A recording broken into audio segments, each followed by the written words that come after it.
غير تيموديفيكيهم تيدير لها تشيطاسيون وتيعطي لك وتدي. راه غضحك على الناس صاحبي القنصله صاحبي.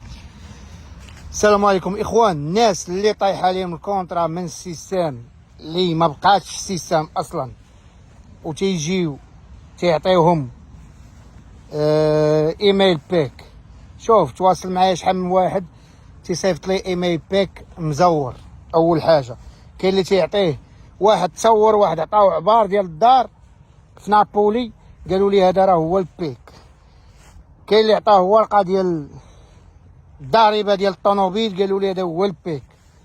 اخوان كاع اللي طايح عليهم الكونطرا من السيستم تنهضر مع الوسطاء اللي جايبين الكونطرات، حاول عرف راسك اش دير، راهم تيضحكوا عليك الطاليين. انا عارفكم نتوما ما عارفين حتى حاجه. واش تعاطيك ايدينوطا لوجاتيفا ومصيفطه للدري قلتي لي ديها للفي اف اس، غيديها للفي اف اس غادي يشدوها من عنده، حقاش في اف اس ما عارفين حتى حاجه وما خاصهمش يردوك، تيشدوها من عندك ومن عندك. لا صيفطوها للقنصله والقنصله غتضحك علينا وغتضحك على في اف اس وغتضحك على كل شيء. واش انت مصيفط ايدينوطا لوجاتيفا هي العبار ديال الدار تقول لي ايميل بيك صاحبي؟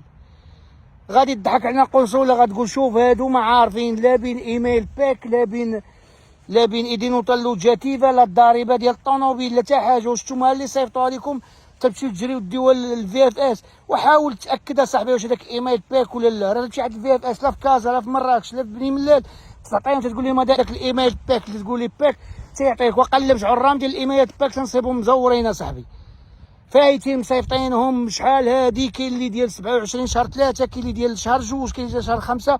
غير تيموديفيكيهم تيدير لها تشيطاسيون وتيعطي لك وتدي. راه غضحك على الناس صاحبي القنصله صاحبي. اي واحد قبل ما يصيفط شي حاجه لشي واحد يقول لي ديها للفي اف اس يحاول يتاكد. الفي اف اس راه غتشدها من عندك وتعطيها للقنصله كيما غنوليو يضحكوا علينا صاحبي. الله يسهل عليكم والله يسهل على الجميع. واي واحد قبل ما يدي شي ورقه للفي اف اس يتاكد منها.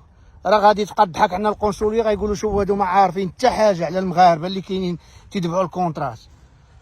الله يسهل عليكم والله يسهل على الجميع. نعاود نقولها، اي واحد بغى يدي شي ورقه للفي اف اس يحاول يتاكد منها قبل ما تديها، حاول تاكد. الله يسهل عليكم والله يسهل على الجميع. وتحيه لكم مع اخوكم طارق، والله يدير شي تاويل الخير.